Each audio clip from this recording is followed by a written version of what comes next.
नमस्कार। सुबह की खबरों में स्वागत है आपका। वो खबरें जो आपको सुबह ही देख लेनी चाहिए। पीएम मोदी का बड़ा ऐलान, 80 करोड़ लोगों को नवंबर तक मुफ्त में मिलेगा राशन। मेहुल चौकसी ने खोला पड़ोसी महिला का राज। डोमिनिका पुलिस को पत्र लिखा, कहा मुझे यहाँ जबरन लाया गया। केंद्र के नोटिस पर ट्विटर का बयान, नए नियमों के पालन का दिया भरोसा। अस्पताल से सामने आई दिलीप कुमार सायरा बानो की लेटेस्ट फोटो, फैंस कर रहे दुआ। और फेसबुक अकाउंट बनाकर की हजारों की धोखाधड़ी, जिलाधिकारी से ही मांगे हजारों रुपए। प्रधानमंत्री नरेंद्र मोदी ने कोरोना काल में देश को नवी बार संबोधित किया।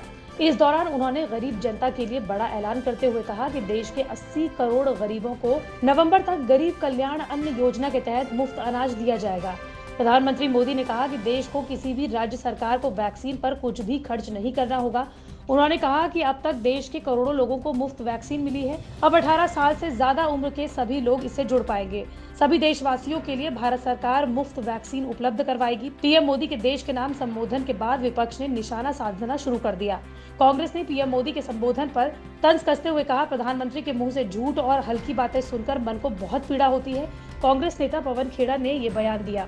वहीं राहुल गांधी ने भी ट्वीट कर सवाल पूछा। उन्होंने लिखा कि अगर वैक्सीनेशन सभी के लिए मुफ्त है तो फिर निजी अस्पताल पैसा क्यों ले रहे हैं। इस पर असदुद्दीन ओवैसी ने भी ट्वीट कर लिखा और कहा कि एक और गैर जरूरी भाषण के लिए पीएम मोदी का शुक्रिया। ये जानकारियां प्रेस रिलीज के जरिए भी दी जा सकती थी। आपको बता दें कि देश में अब तक 23 करोड़ लोगों को वैक्सीन की पहली और दूसरी डोज दी जा चुकी है।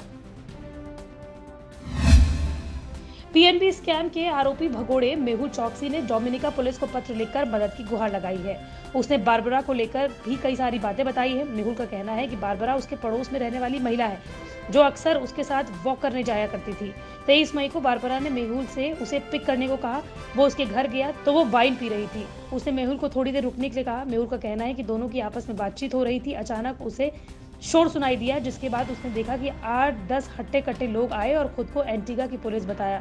मेहुल का कहना है कि इस दौरान उन लोगों ने मेरे साथ मारपीट की। उसका कहना है कि इस बीच बारबरा ने एक बार भी मुझे बचाने की कोशिश नहीं की। मेहुल ने पत्र में खुद को एंटीगा का नागरिक बताया है और खुद पुलिस से मदद की गुहार लगाई है। उधर भगोड़े मेहुल चौकसी को लेकर डोमिनिका के प्रधानमंत्री रूजवेल्ट स्केरिट ने पहली बार अपनी चुप्पी तोड़ी है। उन्होंने प्रेस स्टेटमेंट जारी करते हुए कहा है मेहुल के अधिकारों का सम्मान किया जाएगा। उन्होंने कहा कि मेहुल का मामला कोर्ट में है, कोर्ट तय करेगी कि मेहुल के साथ क्या करना है। उन्होंने ये भी कहा कि नियमों का पालन किया जाएगा। मैं इस मामले पर सार्वजनिक तौर पर बयान जारी कर मामले में नहीं पड़ना चाहता। मेहुल की पत्नी प्रीति ने कहा है कि मेहुल इस मामले में अपना पक्ष साफ करना चाहते हैं, लेकिन उनकी जान को खतरा है। केंद्र सरकार और ट्विटर के बीच जारी विवाद अब थमता नजर आ रहा है। ट्विटर के प्रवक्ता ने कहा है कि ट्विटर पहले भी और अब भी भारत सरकार के नियमों को लेकर प्रतिबद्ध रहा है और सार्वजनिक बातचीत की महत्वपूर्ण भूमिका को निभाता रहा है। उसका कहना है कि हमने भारत सरकार को सुनिश्चित किया है कि ट्विटर सरकार द्वारा बनाई गई सभी गाइडलाइंस का पालन करेगा और इस संबंध में आगे के जो भी निर्णय होंगे उसे समय समय पर सरकार तक पहुंचाते रहेंगे। ट्विटर के प्रवक्ता ने कहा कि कंपनी भारत को लेकर हमेशा से प्रतिबद्ध रही है और अपने मंच पर महत्वपूर्ण सार्वजनिक चर्चा की सुविधा देती रहती है। हमने भारत सरकार को आश्वस्त किया है कि ट्विटर नए दिशा निर्देशों का पालन करने के लिए हर कोशिश कर रही है और हमारी प्रगति का संक्षिप्त विवरण विधिवत रूप से साझा किया जा रहा है। दिलीप कुमार को 6 जून सुबह सांस लेने में दिक्कत के चलते मुंबई के हिंदुजा अस्पताल में भर्ती कराया गया है। अब उनकी पत्नी सायरा बानो ने ट्विटर पर एक्टर के साथ खींची लेटेस्ट फोटो शेयर की है।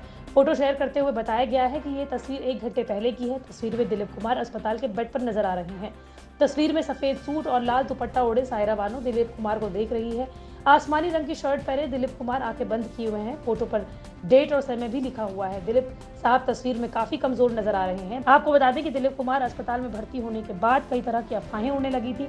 उसके बाद ट्वीट के जरिए बताया गया कि डॉक्टर जलील पारकर दिलीप कुमार को ट्रीट कर रही हैं। एक्टर की हेल्थ का अपडेट देते हुए लिखा गया कि दिलीप साहब ऑक्सीजन सपोर्ट पर हैं, वेंटिलेटर पर नहीं है, वो स्थिर हैं। फेसबुक पर आप फ्रेंड रिक्वेस्ट को आसानी से स्वीकार कर लेते हैं, लेकिन इसी फ्रेंड रिक्वेस्ट को लेकर महाराष्ट्र के अकोला से एक चौंकाने वाली खबर सामने आई है। अकोला के जिलाधीश के नाम का फेसबुक अकाउंट बनाकर पैसे ऐंठने का गोरख धंधा सामने आया है। अकोला के जिलाधिकारी जितेंद्र पापड़ के नाम से फेसबुक अकाउंट खोला गया और कई लोगों को फ्रेंड रिक्वेस्ट भेजी गई। हालांकि इस फ्रेंड रिक्वेस्ट में खुद जिलाधिकारी का ओरिजिनल फेसबुक अकाउंट भी शामिल है। सबसे हैरानी की बात तो यह है कि जिलाधिकारी के नाम से अकाउंट खोल जिलाधीश से मैसेंजर से पैसे की डिमांड की गई, लेकिन पैसे की डिमांड महज 12,000 की थी। जांच के दौरान पता चला है कि जिस अकाउंट से पैसे मांगे जा रहे थे उसका मोबाइल नंबर राजस्थान के बाड़मेर का होने की बात सामने आई है, जिसके बाद सभी अकाउंट फिलहाल बंद करने के निर्देश पुलिस ने दे दिए हैं। अधिकारी के मुताबिक बताया जा रहा है कि फ्रॉड मैसेज 30 से 40 से ज्यादा अकाउंट पर मैसेंजर के जरिए भेजा गया। इस बात की जानकारी देते हुए जिलाधिकारी ने कहा कि सोशल मीडिया पर पैसे की लेन देन की कोई भी बात होती है तो सावधान रहे, फर्जी अकाउंट से किसी भी तरह की लेन देन से बचे।